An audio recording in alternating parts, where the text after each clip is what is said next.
A couple of weeks ago, I published a video which went into detail about some of the bikes that I would love to see be released in 2024. But, rightly so, some of the viewers thought I'd missed out some of the better value brands. So I went back into the archives to dig out 6 bang-for-buck road bikes which I would love to see get an update in 2024.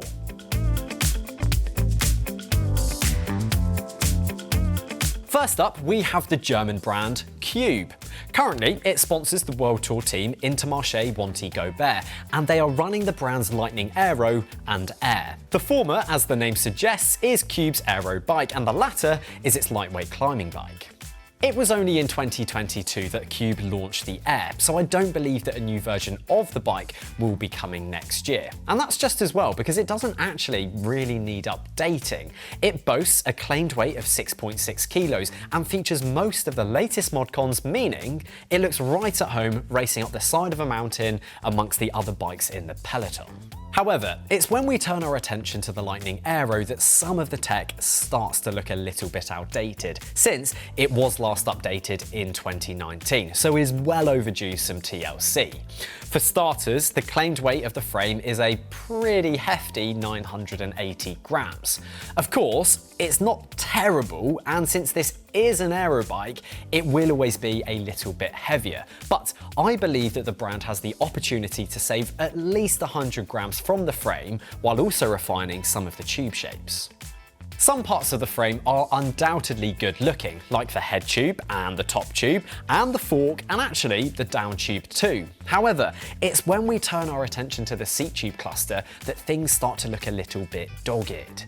The seat post also looks like it was a bit of an afterthought, so perhaps if this were to be slightly more integrated with the overall frame shape, the bike could start to look even more attractive front to back.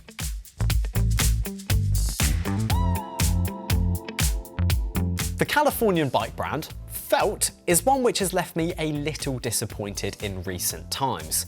In the past, it felt like they had a bit of a heyday, but haven't yet returned to those same heights. When I look at its range of bikes, I can start to see why, which is a real shame because it is a brand which I think has some great innovation behind it and has the potential to offer so much more.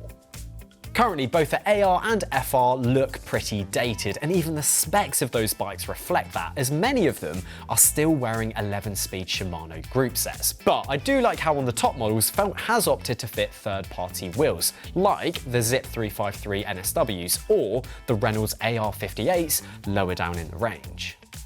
If the brand could give both range of bikes a complete refresh so that they can compete with the likes of the Tarmac SL8 and the Cannondale Super 6 Evo, it could be onto a real winner. Felt always used to deliver a really good level of bang for buck, and it always felt like you were getting something which should have cost at least $1,000 or so more. So if it can get back to that and release a new aero and climbing bike which delivers some superb value, then I cannot see why it won't return to being one of the go-to choices for consumers.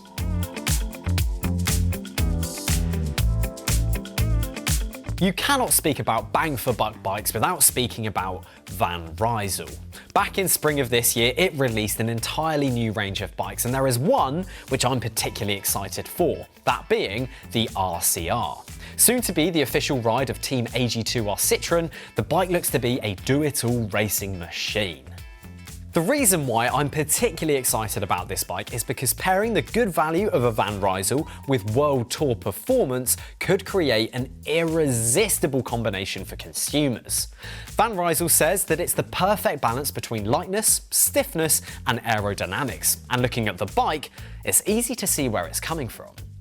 The sculpted tube shapes and claimed frame weights of around 800 grams could be a recipe for success. Only time will tell how it fares when we get it in for testing, but I am happy to take a small amount of confidence in it becoming AG2R's new bike. The team wouldn't just accept anything, so it must have conducted some internal testing on the bike along with Van Rysel itself. So I'm hoping that the cross-collaboration will have resulted in one of the best bang-for-buck race bikes out on the market.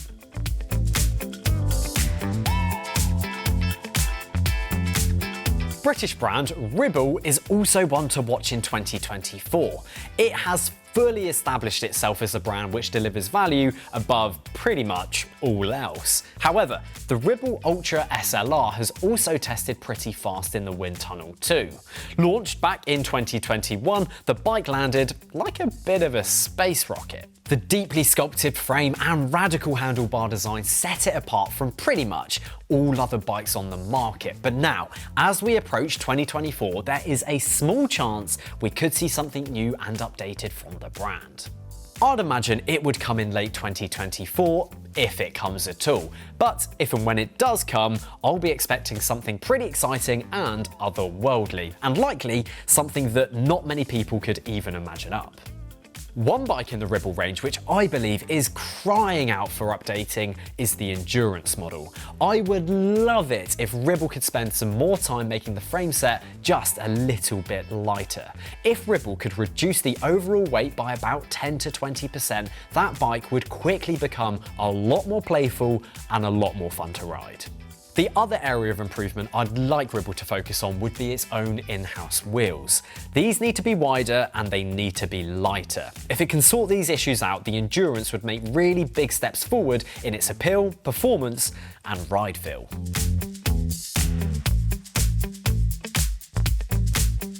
This year, Vitus launched a new gravel and all-road bike, the Venom. We loved the bike and how you could buy it as a full gravel setup or in a more road-going endurance build. There's one bike in the Vitus lineup which in the past we have also shown a lot of love to, that being the Vitus Evo.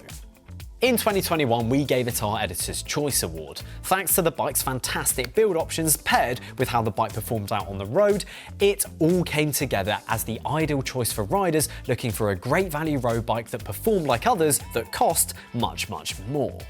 This is why I'd love to see Vitus give this bike a refresh next year. It's fair to assume it may only be an incremental improvement from the current generation, but since what Vitus currently has is so good, anything it can do to make the Vitus even a bit better is only a win in our eyes. It's not often that you can buy a bike with a full SRAM Red Axis group set for around the $6,000 mark. So for the next generation, I would love to see more Shimano builds offered at a similar level of value. And also, more frame set availability and colour options really wouldn't go amiss for those that want to build one up themselves.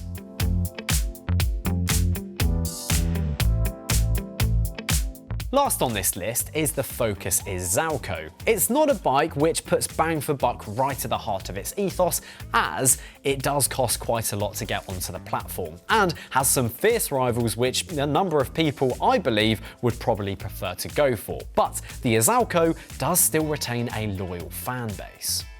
This loyalty can be attributed to the bike's stiff frame, but one which still allows you to hammer out the miles, and owners also rave about how the bike handles and performs when the road gets twisty. It really does embody the do-it-all race bike mantra. However, in the UK, you have to spend over £5,000 to get a bike with electronic gears, and even then, you're only getting SRAM Rival Axis. The only price point which slightly redeems the Izalco is right at the top end, as the Dura-Race build mercifully tops out just shy of the £10,000 mark.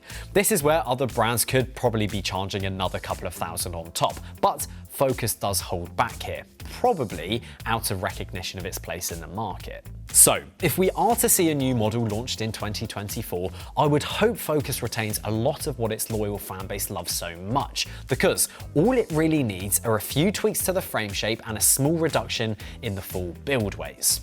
Let me know down below, which bang for buck bike would you love to see be updated in 2024? If you enjoyed the video, then please do drop it a like, subscribe to the channel for more content, and I will see you again very soon.